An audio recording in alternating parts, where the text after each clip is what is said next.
and Ryan Giggs lift the trophy that crowns Manchester United kings of Europe, champions of England, champions of Europe, the perfect double act. 2008 was always going to be a special year.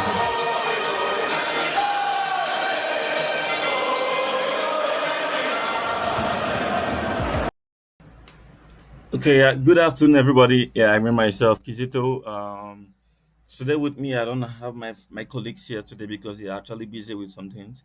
They will be available with us actually tomorrow after the meeting or after the football match tomorrow.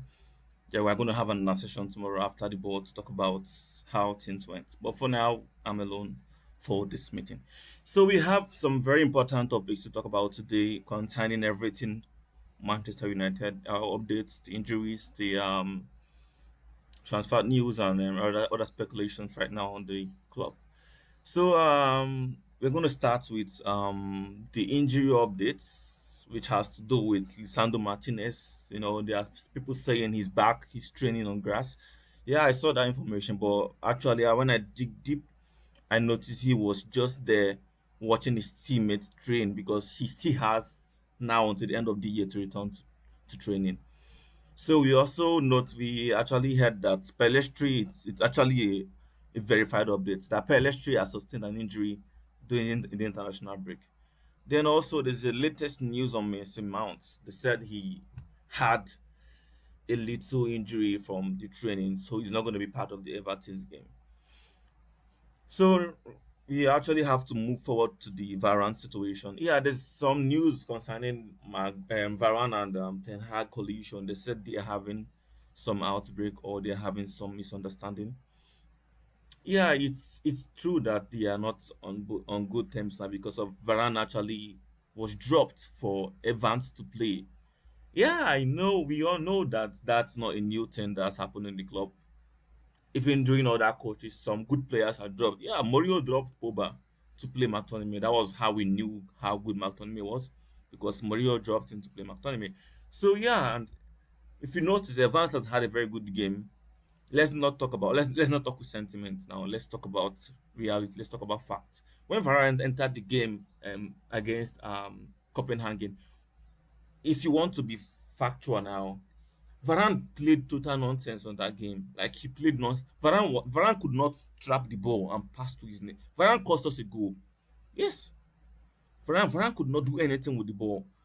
Right now, it's actually not in news that Varane legs are failing him. Like yeah, Varane legs are failing him right now. We can see that his leg. We know how his legs are. They're actually failing him now. So I think even Varane leaving the club, I don't really buy that idea. I think he can actually stay more and get himself back at least, but not playing all games because he doesn't have that strength anymore. Varane is now injury prone. I think he was actually out of 40% of our games we have played this season. Almost half of the games we have played this season, he was not available. So why can't he be dropped when somebody else did better in his absence? It's a normal thing. You should not say Ten Hag this, Ten Hag that. It's anything that can happen. If Varane goes to City, he cannot start a match in City. Do you get? So we have to build this club better with a good legacy. Don't let people stop saying the coach has the right to do. He's a manager. He has the right to say anything and play anybody he likes. He wants to play. Okay, now people are saying that he's actually taking out the very high profile players like Ronaldo, David De Gea, that he's actually falling out to the wrong set of players, that's likes of Sancho and them other people. Let's look at this now. Ronaldo was earning 515K a week, and he was not part of the future plan because Ten Hag was not here to just mend the situation for just a temporary time. The Hag is here for the future. He's here to build the club. So he wants to build the club according to he wants to build the club people that can actually stay to the future. I'm not Ten Hag. I'm telling you my view on what he said and what I think he's doing. The guy is on 515K a week. Sorry, Ronaldo, he left the club. The guy is on 375K a week. He left the club. Sancho is on 350K a week. Yeah, so that's it. We can see it is very clear that Varane and that the same thing that's happening to happen to Digue Cristiano Ronaldo because of the salary. Okay, on the contrary, I think it could be that he's trying to take away players that are not here for the future based on their salary, because Cristiano Ronaldo was earning 515k a week. He left. David De Gea 375. He left. Sancho now earning 350. He's about to leave. Varane earning 340. You're seeing how it's going. So like I think that's another plan. That's another way to look at it. But I'm not 100% sure on that. But I'm saying things on actually the way I see it because of what Ten Hag said. He said that there is no speculation of Varane leaving, but Evans did very well when Varane was not there, so he had to play. And on the contrary, Varane is playing as a right central back, so he's not comfortable playing as a left central back. He's not comfortable with his left. So Evans is comfortable with his left. If you notice, Maguire does not even play there. It's mostly Lindelof or Evans or Martinez. Maguire, it's either Maguire or Varane. You don't play Maguire and Varane. I think we have done it before, but he's saying that they are not comfortable on their left foot. So you have to choose one, either Maguire or Varane, not Maguire and Varane. So that's how I see it. So that's all about Varane's update. I don't think he's leaving the club. I just think he has to wait for his time and fight for his position. That's everything about the club. You have to fight for your position in the club. There's nobody above bench. Yes, you have to fight for your position. Ronaldo was bench. So who's Varane? You have to fight for your place. That's what I think about it. That doesn't mean that Ten Hag is being disrespectful. I think it's about people fighting for their place, and we building a club for the future, not just not just for present. So the next information we have today is on the transfer speculation. Yeah, they said Bayern they have actually showed their interest on Varane. They want to sign Varane for 25 billion pounds in January, but it's unlikely that the German could afford his salary, which is 340k a week. I don't think he can. I don't think they can afford that salary because that's the problem with United. We give players too much salary that whenever they want to leave, the club that wants them cannot agree a personal term with them because of the salary. No player wants to receive a pay cut. No player wants to receive a downgrade on their salary. Everybody wants to either get an increase or that's how the club has been run.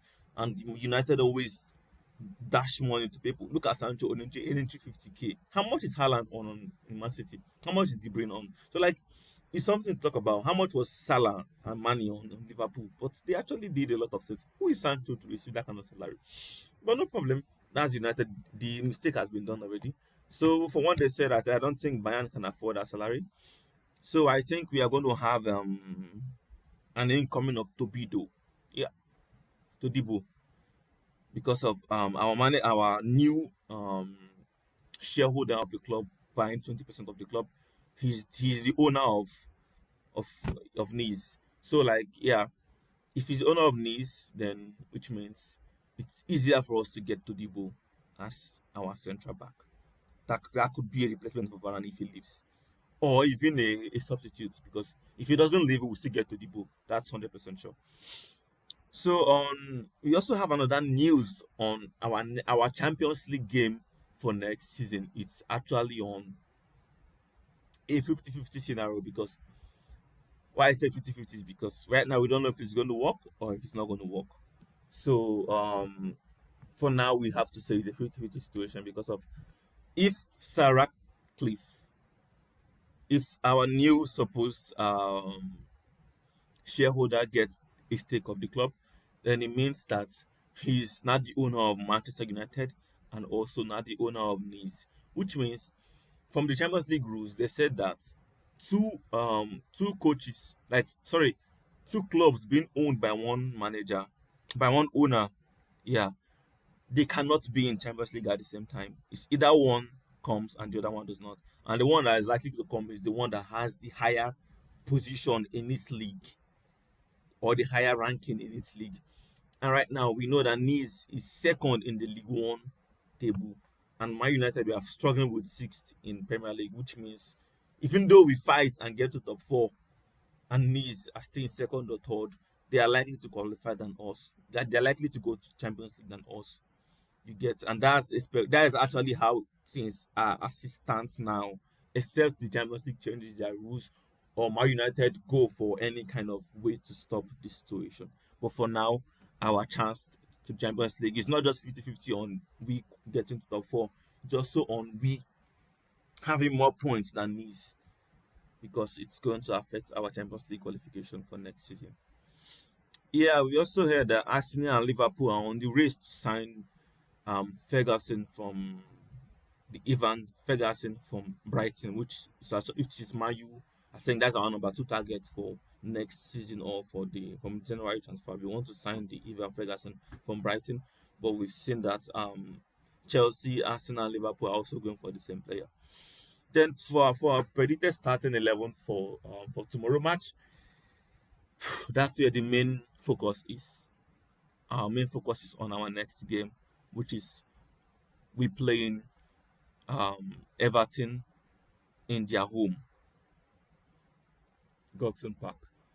So on my own, that match is actually my prediction for that match is let me say a 2-1 victory, a 2-1 for United. Yeah, we are going to win 2-1. That's my prediction for the match, because I know that Everton has lost. They have taken away 10 points from Everton's um, total points right now for the season as it stands now. So they are 10 points backwards. You can see, and they are not deep in the table, and we saw them almost being relegated last season. They escaped it. No, last two seasons they escaped it. Last season they escaped it, and now they are now deep into the bottom of the table with 10 points taken away from them. And imagine how they are going to fight us. And we know how hostile it is when you go to St. James Park, which is um, Newcastle. When you go to Anfield, which is Liverpool. The next one, according to statistics, it's actually St. Galton Park, which is Everton. They're actually very hostile when you go to their home, and we know with that pressure, the anger from the fans, from the players, it's going to be a hell of a match. Yes, it's going to be a hell of a match. And now we've seen that our coach is not going to be available for the match. He's not going to be there to talk to the players or to manage the match. He's not going to be the coach of the match because of the Premier League's new rule. So he has to be his assistant, which is also another downgrade. So for you to see that match is not going to be, it's not going to be an easy match. It could be a draw. It can easily be a win for Everton. But for me, I'm being hopeful to say a 2-1 win for United. So that's what I think about the match. So for the starting lineup, I think we're going to have Martial for the top 9 position. Yeah. We are going to have Rashford in the left hand side of the Rashford. Yeah. We are going to have Anthony in the right hand side. Pelestri is out of the question. It's on injury. So I think he's going to play Rashford ahead of Garnacho. Everton. It's a more physical game, I think. Yeah, the more physical game. So we are going to have Rashford. Then we are going to have Bruno as our number 10 player, which is on the 4-3-2-1 position. So we are going to have Martial. Then the second three is going to be Rashford, Bruno, and Anthony. Then the double pivot 4 is going to be for my own. It's going to be McTominay and and Amrabat. Even though I would have preferred Manu, but we have to accept situations the way, because we know about coach very well. He's going to play Amrabat, so it's going to be Amrabat and McTominay as our 2 pivots. Then the left hand side should be Regulon. I don't want to see that lot. It's going to be Regulon on the left, and they said Luke Shaw is available. So what do you think? It's either we are going to see Regulon on the left hand side, then since Evans is injured, so it's either we may see Shaw, we are going to see Luke Shaw as on our left central back, or we are going to see Luke Shaw in the left back, then Maguire and Lindelof as our defenders. I want to see Lindelof. I don't want to see Varane there. I want to see Lindelof and Maguire, because Varane right now is actually fighting with his legs and fighting to get his confidence back. Yes, everybody went through that situation. Maguire did. So right now, let him enjoy the fruit of his hard work. Let Maguire play with Lindelof. Let Varane come in as a sub. Let's play Regulon or Shaw as our left back. Then let's play for right back. I don't think Everton has that dangerous wingers. I think they just play with duels free kicks and just through balls and all those things because of Calvert Lewin and other stuff. So yeah, I don't think their wingers are going to be I don't think their wingers are going to be a big trouble for us. Mm, no, not too much for Dalot to handle. So I prefer Dalot to start that match because if I want Wan-Bissaka to be rested against Chelsea and Newcastle for the next match. So I think we should have the likes of Wan-Bissaka and Garnacho in the bench. We're going to have Varane in the bench.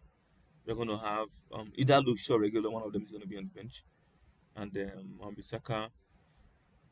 Yeah, we don't even have much. Okay, we're going to have our number two keeper going to be on the bench also. So I that match I don't think it's going to be a very big problem if we can stick to the simple things of holding possession. Because if you give Everton the possession, they are going to hurt us. Everton are not playing with you. Everton is not joking with you. We need to play the way we played our last game, but we should be more offensive. Our last game we played very well on possession.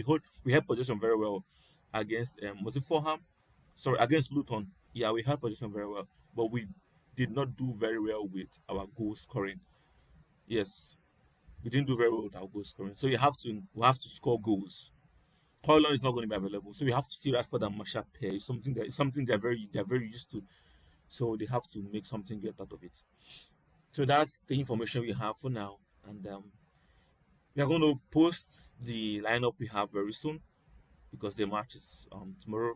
For now, so thank you very much for joining us today. Thank you for listening to us, and I hope we are going to be grateful if you actually going to share this page to your friends and well wishes, neighbors, whatever.